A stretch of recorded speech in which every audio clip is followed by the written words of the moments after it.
Hello everyone. आज हम class 10th की फिजिक्स स्टार्ट कर रहे हैं। हमारा फर्स्ट चैप्टर है लाइट। तो हम इसमें किस किस के बारे में पढ़ेंगे। पहले जो मेन के वर्ड्स लिखे हैं हम पहले इनके बारे में पढ़ेंगे। तो सबसे पहले हम कोई भी चैप्टर जब स्टार्ट करते हैं तो सबसे पहले हमें उसका मीनिंग पता होना चाहिए कि वो होता क्या है। तो फर्स्ट जो है वो है लाइट। तो व्हाट इज लाइट? लाइट क्या होता है? लाइट होता है जिसकी हेल्प से हम देख पाते हैं। क्या हम अंधेरे में देख पाते हैं? नहीं देख पाते। क्यों? क्योंकि वहां पे लाइट ही नहीं है। तो लाइट क्या होगी? It is a form of energy. It is a form of energy. Energy की ही फॉर्म होती है विच हेल्प अस टू सी या which gives us sensation of site. इसकी जगह हम यहाँ पे लिख भी सकते हैं which gives us sensation of site. देखने की जो सेंस देता है उसको हम क्या कहते हैं? लाइट। तो फॉर्म ऑफ एनर्जी बोला हमने। एनर्जी का की फॉर्म है, मतलब जैसे कि लाइट एनर्जी। लाइट भी क्या है? एनर्जी है। और सोलर एनर्जी होती है, इलेक्ट्रिकल एनर्जी होती है, हीट एनर्जी होती है। ये सब क्या है? एनर्जी के डिफरेंट डिफरेंट टाइप्स हैं। ऐसे ही लाइट भी क्या है? एक एनर्जी की ही टाइप है, लेकिन इसका काम क्या है? ये हमें देखने में हेल्प करती है। अब ये हमें मिलती कहाँ से है? जैसे कि हमें बल्ब है, बल्ब लाइट दे रहा है तभी हम देख पाते हैं। सन है, सन से हमें लाइट मिल रही है, सनलाइट। कैंडल जलाओगे, कैंडल से भी है, फ्लेम जो जलेगी तो क्या मिलता है हमें? वहां लाइट मिलती है। तो लाइट जिस चीज से हमें मिलती है उसको हम क्या कहते हैं? जिस चीज से भी हमें लाइट मिलती है उसको हम बोलते हैं सोर्स। सोर्स क्या होगा? विच प्रोवाइड अस या विच गिव्स अस लाइट। जो भी हमें लाइट देता है उसको हम क्या कहते हैं? Source of light. एग्जाम्पल लिख सकते हो। एग्जाम्पल में जैसे सन है, sun is a source of light. Candle और बल्ब बोल सकते हो, एक्सेट्रा। जो भी चीजें हमें लाइट दे रही है उसको हम बोलेंगे सोर्स। अब हमने ये 6th-7th क्लास में भी पढ़ा है टाइप। सोर्स कितने टाइप्स के होते हैं? सोर्स हमारे पास दो होते हैं। एक होता है लुमिनस सोर्स और दूसरा होता है non luminous source. Luminous and non luminous पढ़ा है। लुमिनस क्या होता है, नॉन लुमिनस क्या होता है? तो लुमिनस सोर्स होता है जिनकी खुद की लाइट होती है, which have their own light, which their own light, जिनकी खुद की लाइट होती है। Example sun. क्या इसमें हम मून लिख सकते हैं? नहीं लिख सकते। क्यों? क्योंकि मून की खुद की लाइट नहीं होती। सन के साथ हम बल्ब लिख सकते हैं, कैंडल लिख सकते हैं इसमें, क्योंकि ये इनकी खुद की लाइट होती है, ये किसी दूसरे से लाइट नहीं लेते। ठीक है। नॉन ल्यूमिनस क्या हो जाएगा? This do not have their own light, इनकी खुद की लाइट नहीं होती। इसमें लिख सकते हैं हम मून, मून है। और बाकी जो भी चीजें बच गई लुमिनस को छोड़ के, हम सब भी क्या आते हैं? नॉन लुमिनस सोर्सेज में आते हैं। एनीथिंग लिख दो, डोर, वॉल, चेयर, जो भी कुछ हमें दिखाई देता है वो सब हमारा किस में आ जाता है? नॉन लुमिनस सोर्सेज में। चलो, सोर्स से लाइट निकली। अब वो बताता है कि वो फ्लो कैसे करता है, वो लाइट वहां से निकल के आती कैसे है हमारे तक।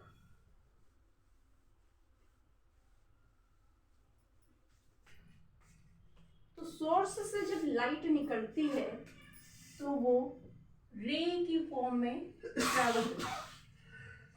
और light always travel in straight path. हमेशा सीधे रास्ते में ही लाइट ट्रेवल करेगी। अगर हम टॉर्च जला के आगे फोकस करते हैं तो वो क्या होती है? लाइट बिल्कुल स्ट्रेट जाती है, ऐसे तो घूमती हुई नहीं जाती। तो लाइट हमेशा कैसे ट्रेवल करेगी? स्ट्रेट पाथ में ट्रेवल करती है। अब आता है कि रे क्या होता है। रे रे हम ऐसे बना देते हैं, दिस इज कॉल्ड रे। लेकिन रे क्या लाइट ऐसे हमें ऐसे ही चलती हुई दिखती है, ऐसे स्ट्रेट लाइन दिखाते हैं हम उसको? नहीं, लाइट क्या होती है? फोटॉन्स के फॉर्म में ट्रेवल करती है। फोटॉन्स, फोटॉन्स क्या है? ये स्मॉल एनर्जी पैकेट्स होते हैं। जैसे सन से स्मॉल एनर्जी पैकेट्स निकले, ये सन है। सन से ऐसे छोटे छोटे छोटे छोटे एनर्जी पैकेट्स निकलते हैं और हर डायरेक्शन में निकलते हैं ये। जब हम एक पर्टिकुलर डायरेक्शन के इन एनर्जी पैकेट्स को ज्वाइन करा के एक डायरेक्शन की तरह रिप्रेजेंट कर देते हैं, उसको हम बोलते हैं रे ऑफ लाइट। मीन्स रे को हम कैसे डिफाइन करेंगे? द रिप्रेजेंटेशन ऑफ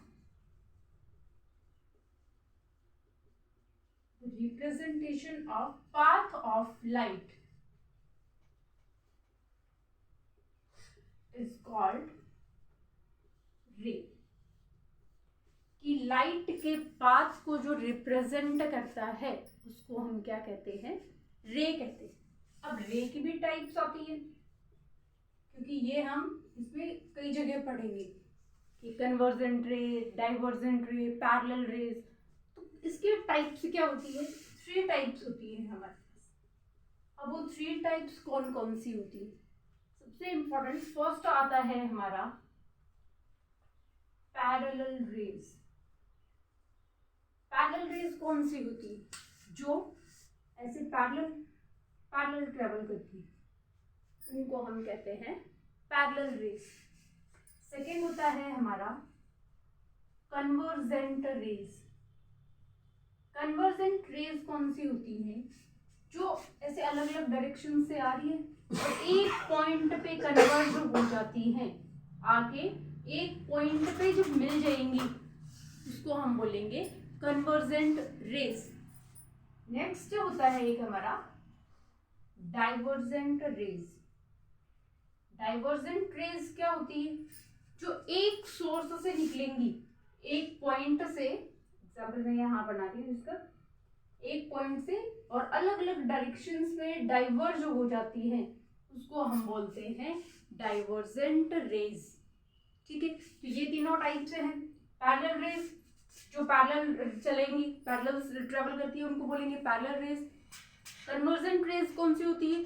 जो अलग अलग डायरेक्शन से आके एक पॉइंट पे मिलती हैं, उनको हम बोलते हैं कन्वर्जेंट रेज।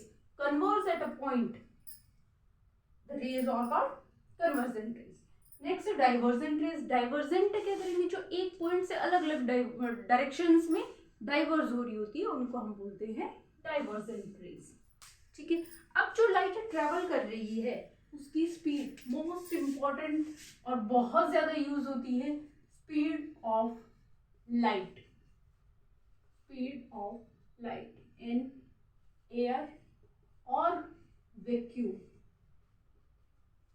लाइट की स्पीड कितनी होती है? इसको डिनोट करते हैं हम सी से, स्मॉल सी, और इसको वैल्यू कितनी होती है? 3 × 10⁸ मीटर पर सेकेंड। मोस्ट इम्पॉर्टेंट, आगे जब हम रिफ्रैक्शन पढ़ेंगे तो उसमें न्यूमेरिकल भी करेंगे और उनमें हम ये बहुत यूज करने वाले हैं कि स्पीड ऑफ लाइट कितनी होती है। वो होती है 3 × 10⁸ मीटर पर सेकेंड। ठीक है, चलो नोट करो, फिर आगे करते हैं।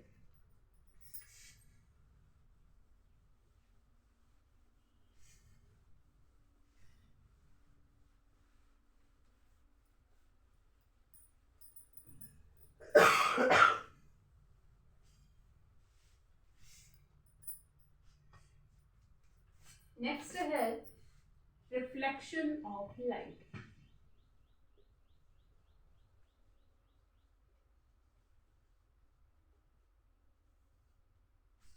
रिफ्लेक्शन क्या होता है? अब ये जो बाकी चीजें हैं, या मून है, मून चमकता हुआ दिखाई देता है, वो किसकी वजह से? सन की लाइट उसके ऊपर आती है, वहां से रिफ्लेक्ट होके जाती है, उसकी वजह से वो हमें चमकता हुआ दिखाई देता है। यहाँ पे जो भी चीजें दिख रही है वो किसकी हेल्प से दिख रही है? लाइट की हेल्प से दिख रही है, लेकिन उसमें प्रोसेस कौन सी हो रही है, रिफ्लेक्शन हो रही है। ठीक है, तो रिफ्लेक्शन क्या होता है कि कोई भी रे किसी भी सरफेस से आके टकराती है और उससे टकरा के वापस जाती है, और यहाँ देखने वाला होता है कोई भी ऑब्जर्वर जो होता है। तो ऐसे ही कोई भी रे आएगी, ऑब्जेक्ट से टकराएगी, इससे टकराने की वजह से हमें ये ऑब्जेक्ट दिखाई देता है। तो रिफ्लेक्शन क्या होता है, इसमें क्या होगा कि ये एक मीडियम है, उससे टकरा के वापस चलेगी, मीडियम चेंज नहीं हुआ, जिसमें है उसी में से चला गया। मान लो मिरर है, मिरर के में क्या होगा, ऐसे मिरर होता है, मिरर में यहाँ से टकराया और वापस चला गया, ये तो है नहीं मिरर में से आर पार निकल जाती है ये लाइट, ऐसा नहीं होता, तो उससे टकरा के वापस आ जाती है। मतलब एयर में है और एयर में ही लाइट रहती है। तो रिफ्लेक्शन में क्या होता है, और लाइट का रास्ता जो है वो तो बदल गया, ऐसा तो है नहीं, ऐसे तो ये सीधी जा रही है, तो स्ट्रेट पाथ था, लेकिन अब दूसरा रास्ता हो गया, तो इसमें इसको हम बोलते हैं change of path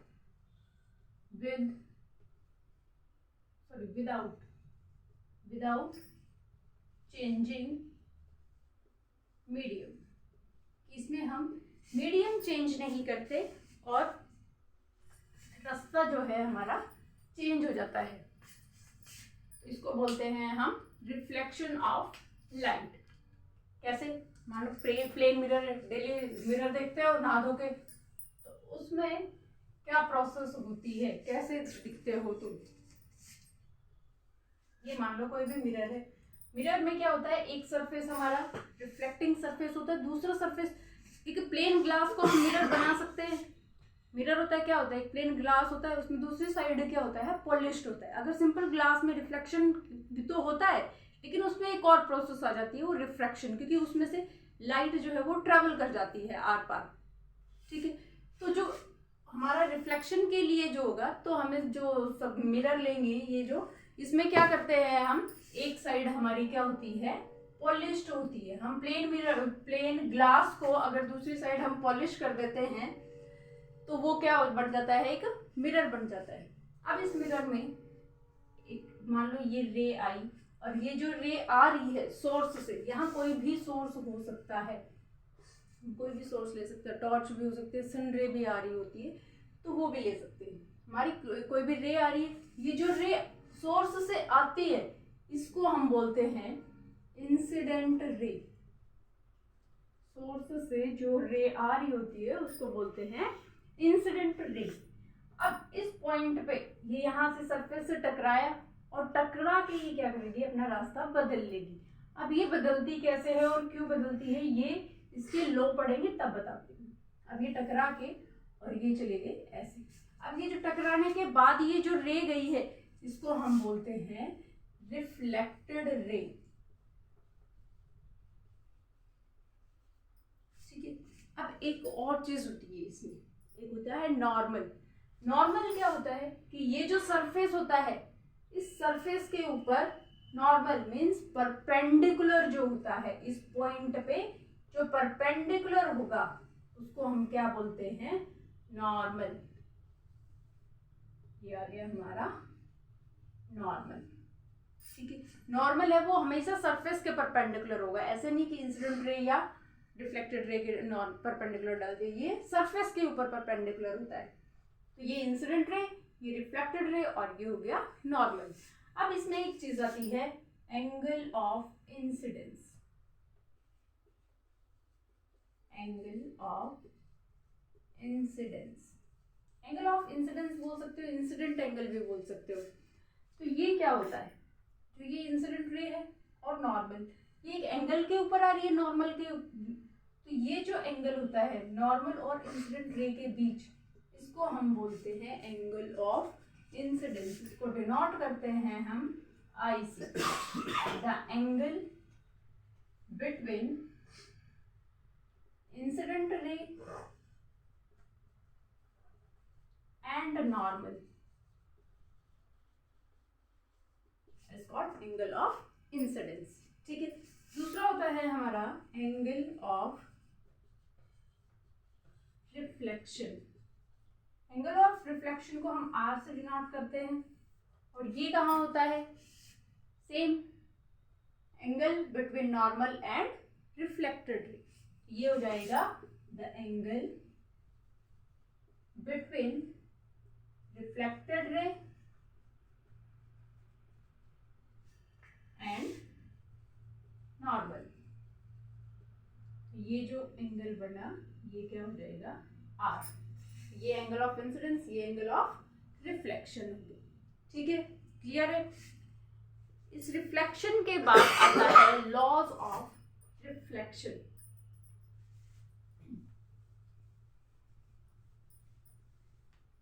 laws of reflection, laws of reflection क्या है? रिफ्लेक्शन जब कोई भी प्रोसेस हो रही है, साइंस में कोई भी चीज होती है तो उसके पीछे बहुत सारे लॉज होते हैं। ऐसे ही रिफ्लेक्शन अगर हो रहा है तो रिफ्लेक्शन के भी लॉ हैं कि अगर रिफ्लेक्शन होगा तो ये होना ही चाहिए, नहीं तो हम उसको रिफ्लेक्शन नहीं कह सकते। ठीक है, तो रिफ्लेक्शन का फर्स्ट लॉ जो है, फर्स्ट लॉ क्या होता है कि ये जो एंगल है, ये एंगल और ये एंगल हमेशा इक्वल होंगे। एंगल ऑफ इंसिडेंस एंड, या यहां से लिख सकते हो, इज ऑलवेज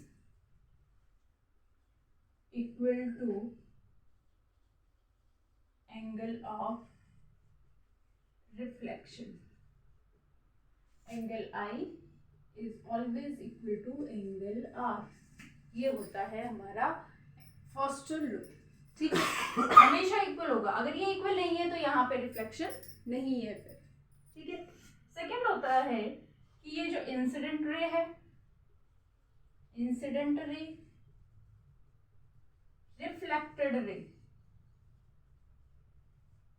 एंड नॉर्मल, ये सारी चीजें जो है वो एक ही प्लेन में होती है। एक ही प्लेन में होती है मतलब जैसे अभी प्ले बोर्ड पे है या ये सरफेस है कोई भी, इस सरफेस पे ये रे आ रही है इधर, इस सरफेस पे आ रही है तो इधर से ही जाएगी, और नॉर्मल भी इसी सरफेस पे डालेंगे तो ये एक ही प्लेन में, इसी प्लेन में हो जाएगी। ऐसा नहीं है कि इंसिडेंट रे इधर आ रही है, रिफ्लेक्टेड रे इधर से निकल रही है, नॉर्मल हम इधर से डाल रहे हैं, ऐसा नहीं होता है। क्या होता है, ये सभी always lie in same plane, एक ही प्लेन में लाई करते हैं।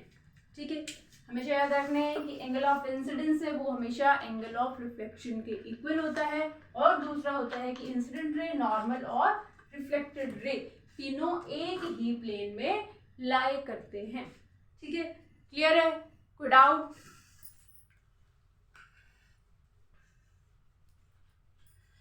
इसके बाद रिफ्लेक्शन की भी टाइप्स होती है। वैसे तुमने पढ़ रखा होगा पहले, 7th 8th में ही आ जाता है। एक होता है रेगुलर रिफ्लेक्शन, रेगुलर रिफ्लेक्शन, और एक होता है डिफ्यूज्ड रिफ्लेक्शन। 1 मार्क क्वेश्चंस में इसमें से क्वेश्चन होता है। तो रेगुलर रिफ्लेक्शन और डिफ्यूज्ड रिफ्लेक्शन में क्या डिफरेंस है? रेगुलर रिफ्लेक्शन क्या होता है, जब कोई भी प्लेन सरफेस हो, स्मूथ सरफेस अगर है, अगर स्मूथ सरफेस है तो स्मूथ सरफेस पे जो रिफ्लेक्शन होगा वो क्या होगा, हमारा रेगुलर रिफ्लेक्शन। मीन्स ये हमारा प्लेन चिकना सा सरफेस है, अच्छा सा, तो इस पे रिफ्लेक्शन हुआ, ऐसे पैरेलल रेज आई, सारी ऐसे ही टकरा गई, पैरेलल पैटर्न में ही रिफ्लेक्ट बैक हो गई, तो ये जो है ये हमारा क्या है, रेगुलर रिफ्लेक्शन है। ये क्या है, रेगुलर रिफ्लेक्शन। डिफ्यूज्ड में क्या हो जाएगा कि ये जो सरफेस यूज कर रहे हैं हम, ये हमारा स्मूथ सरफेस ना होके ऐसे डिफ्यूज इरेगुलर सरफेस होता है। इरेगुलर सरफेस होगा तो रिफ्लेक्शन भी इरेगुलर ही होगा। इस डिफ्यूज को हम इरेगुलर भी बोल सकते हैं, इरेगुलर रिफ्लेक्शन या डिफ्यूज्ड रिफ्लेक्शन। अब इसमें मान लो ऐसे भी आ रही है, ये यहाँ आई, ये ऐसे चली गई, यहाँ से आई, वो ऐसे चली गई, फिर यहाँ आ रही है, यहाँ से ये थोड़ी ऐसे चलेगी। ये क्योंकि हर जगह अलग अलग एंगल्स बनेंगे, कहीं सरफेस ऊपर है, कहीं सरफेस नीचे है, अलग अलग एंगल्स बनेंगे, तो ये पैरेलल आएंगे, वो जरूरी नहीं है कि सभी पैरेलल ही रिफ्लेक्ट होके जाएंगी। तो इसको हम क्या बोलते हैं, इर्रेगुलर या डिफ्यूज्ड रिफ्लेक्शन, इर्रेगुलर या डिफ्यूज्ड रिफ्लेक्शन बोल सकते हैं। ठीक है, क्लियर है, कोई डाउट है अभी? ओके।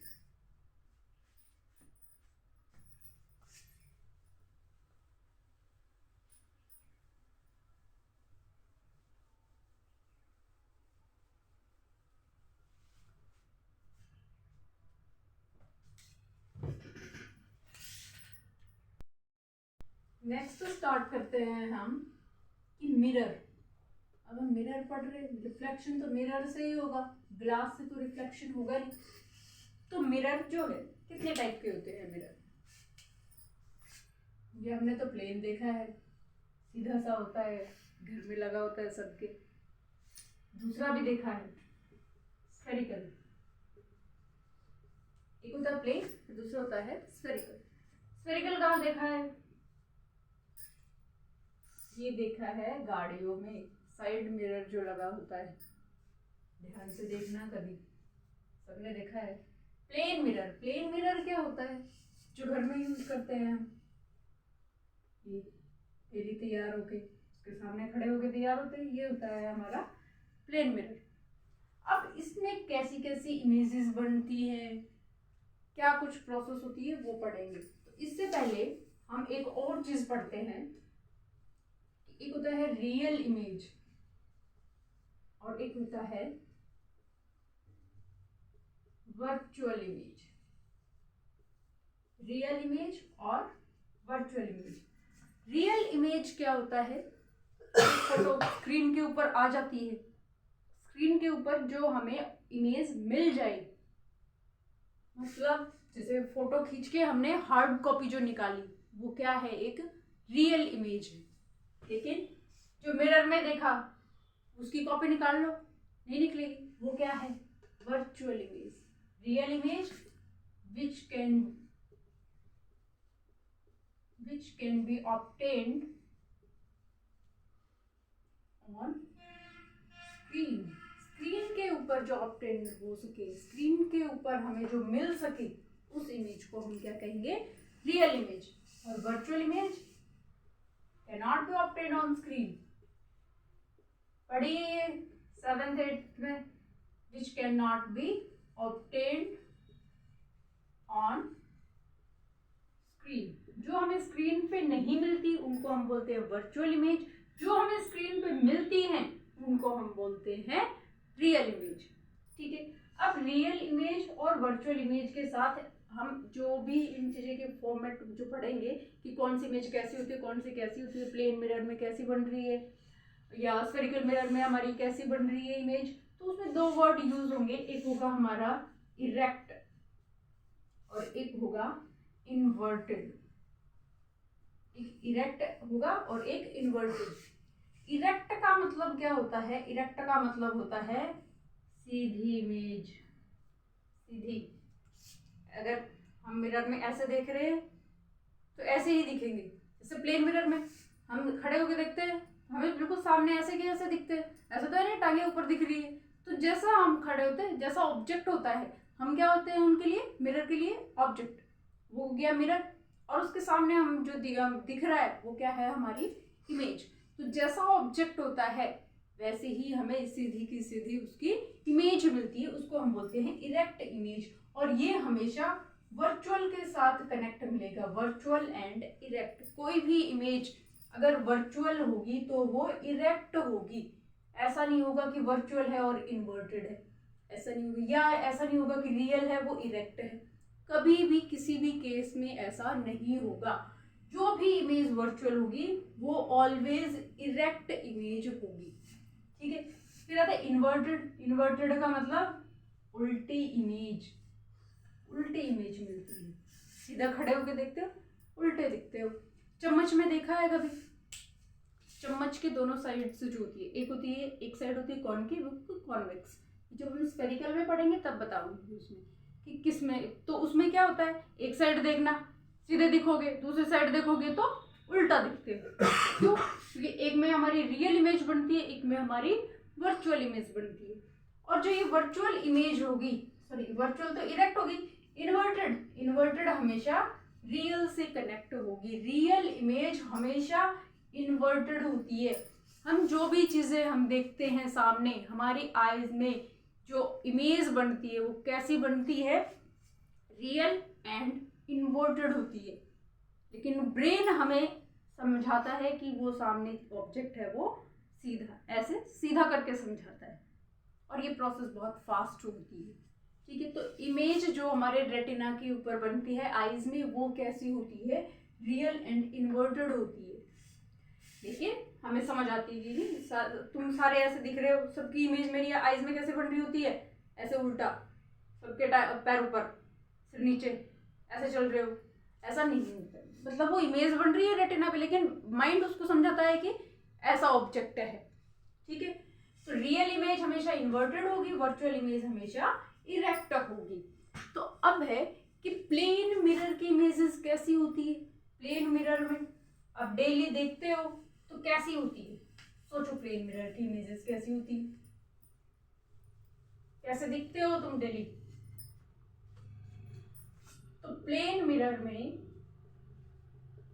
जब हम देखते हैं वो स्क्रीन के ऊपर नहीं ले सकते, तो इसकी प्रॉपर्टीज याद रखनी है कि प्लेन मिरर की इमेजेस कैसी होंगी, क्या क्या प्रॉपर्टीज होंगी उस इमेजेस की। सबसे पहले की जो इमेज होगी वो क्या होगी, virtual and erect. Virtual and erect होती है, सीधे ही दिखते हो मिरर में सामने हमेशा, तो कैसी इमेज होगी, वर्चुअल एंड इरेक्ट। दूसरा क्या होता है कि सेम साइज। क्या होता है, ऐसा तो है नहीं तुम वो तो 4 फुट के और दिख रहे हो उसमें 6 फुट के, या 4 फुट के 2 फुट के दिख रहे हो, ऐसा नहीं है। जितने साइज का ऑब्जेक्ट होता है उतने ही साइज की हमारी इमेज होती है, सेम साइज का होता है।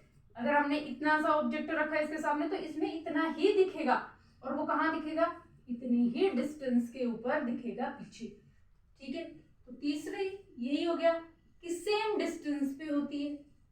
जितने डिस्टेंस के ऊपर ऑब्जेक्ट होता है उतने ही डिस्टेंस पे इमेज होता है। तुम अपने हाथ को कोई भी चीज लेके देखो मिरर के सामने, मान लो ये मिरर है, हमने ये इतनी दूर रखा, तो मिरर के पीछे ये इतनी दूर दिखेगा, और पास करेंगे तो वो पास दिखेगा, दूर लेके जाएंगे तो दूर दिखता जाएगा। ठीक है, तो क्या है कि जितनी ये मिरर है, मिरर से ये इतनी डिस्टेंस के ऊपर अगर ऑब्जेक्ट है तो पीछे भी इतनी ही डिस्टेंस के ऊपर इमेज बनती है। तो इसका साइज क्या रहेगा, दोनों का सेम साइज रहेगा। वर्चुअल एंड इरेक्ट होगी, सीधी है तो सीधी ही इमेज बनेगी। इसमें एक और चीज होती है, वो टर्म बोलते हैं हम लेटरल इन्वर्जन, और इसको बोलते हैं लेटरली इन्वर्टेड इमेज होती है। लेटरल इन्वर्टेड मतलब क्या होता है, ये भी तुमने 6th-7th में पढ़ चुके हो। लेटरल इन्वर्जन, लेटरल इन्वर्जन का मतलब क्या है कि हम मिरर में अपना राइट हैंड ऊपर करते हैं तो मिरर में कैसा दिखता है, वो लेफ्ट हैंड, क्योंकि इधर से मैंने ऐसे किया, उस साइड से ऐसे दिख रहा होता है। इमेज का कौन सा होता है वो, अगर मेरा राइट है तो इमेज का लेफ्ट होता है, कि हमें मिरर में राइट का लेफ्ट दिखता है और लेफ्ट का राइट दिखता है। ठीक है, तो जब लेफ्ट है वो राइट दिखेगा और राइट है वो लेफ्ट दिखेगा। इसको हम क्या कहते हैं, लेटरल इन्वर्जन। और प्लेन मिरर की इमेजेस लेटरली इन्वर्टेड होती हैं।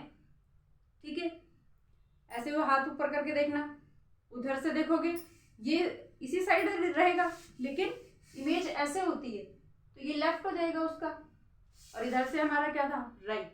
तो राइट है वो हमें लेफ्ट लगता है, लेफ्ट है वो राइट लगता है। तो ये हमारी इंपॉर्टेंट प्रॉपर्टीज है प्लेन मिरर की। अब इसमें एक चीज और आती है, मैग्निफिकेशन। मैग्निफिकेशन क्या होता है इसका, और कितना होता है। मैग्निफिकेशन पहले तो होता क्या है, दूसरा कि इसका प्लेन मिरर का मैग्निफिकेशन कितना होता है, दूसरा एक इसकी होती है कि इसकी फोकल लेंथ कितनी होती है। फोकल लेंथ अगर तुम कहो तो मैं उनके आगे जब तुम्हें बताऊंगी कि फोकल लेंथ एक्चुअल में क्या होती है उसके साथ ही बता देती हूँ। वैसे अभी से याद कर लो कि इसकी जो फोकल लेंथ है वो इन्फिनिटी होती है। ठीक है। मैग्निफिकेशन, मैग्निफिकेशन क्या होता है कि ऑब्जेक्ट के साइज में और इमेज के साइज में कंपैरिजन जब हम करते हैं कि हमने ऑब्जेक्ट कितने साइज का देखा है और दिख कितना रहा है, उसका साइज इमेज का क्या मिल रहा है, तो उसका जब कंपैरिजन करते हैं तो उसको हम बोलते हैं मैग्निफिकेशन। ये होता है ratio of height of image to height of object. Image और height m is equal to height of image upon height of object, ये होता है मैग्निफिकेशन। अब प्लेन मिरर की बात करें तो प्लेन मिरर में साइज क्या होता है, दोनों का सेम होता है, सेम होता है तो इसका ये क्या हो जाएगा 1। मैग्निफिकेशन क्या होगा इसका 1, ठीक है। प्लेन मिरर का मैग्निफिकेशन क्या होता है +1, ठीक है।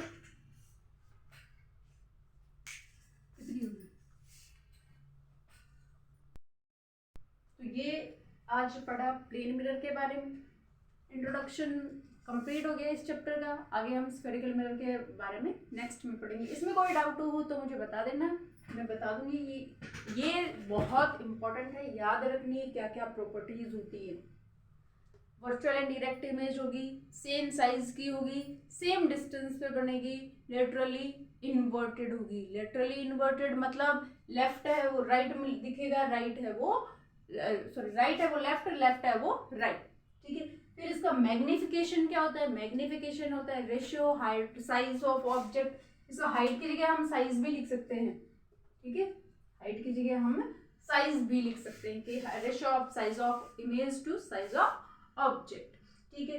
अब प्लेन मिरर में दोनों का साइज सेम होता है, इसलिए इसका मैग्निफिकेशन क्या होता है 1। अब इसमें प्लस के साइन का कि +1, इस प्लस का मतलब क्या होता है ये स्फेरिकल मिरर्स के साथ मैं बता दूंगी। वैसे तो होता क्या है कि ये जो एक प्रिंसिपल एक्सिस होता है इससे ऊपर जो भी हाइट होती है उनको हम पॉजिटिव लेते हैं, तो ये दोनों ही ऊपर है तो इसलिए हम पॉजिटिव लेंगे, तो ये भी पॉजिटिव ये भी पॉजिटिव, तो ओवरऑल रिजल्ट हमारा क्या होगा पॉजिटिव। इसलिए कहते हैं कि प्लेन मिरर का मैग्निफिकेशन +1 का मतलब क्या होता है। ये क्वेश्चन बहुत बार पूछा जाता है कि what does means magnification of plane mirror is equal to +1, कि इस मैग्निफिकेशन +1 का मतलब क्या है। तो इसमें हम दोनों का मतलब बताएंगे, प्लस का मतलब भी बताएंगे और 1 का मतलब भी बताएंगे कि 1 का मतलब क्या है कि दोनों का साइज सेम है, और प्लस का मतलब क्या है कि ये इमेज हमारी कैसी है वर्चुअल, क्योंकि वर्चुअल इमेज का मैग्निफिकेशन हमेशा पॉजिटिव होता है, ठीक है। ओके, आप कोई भी डाउट हो तो बता देना, नेक्स्ट में मिलते हैं।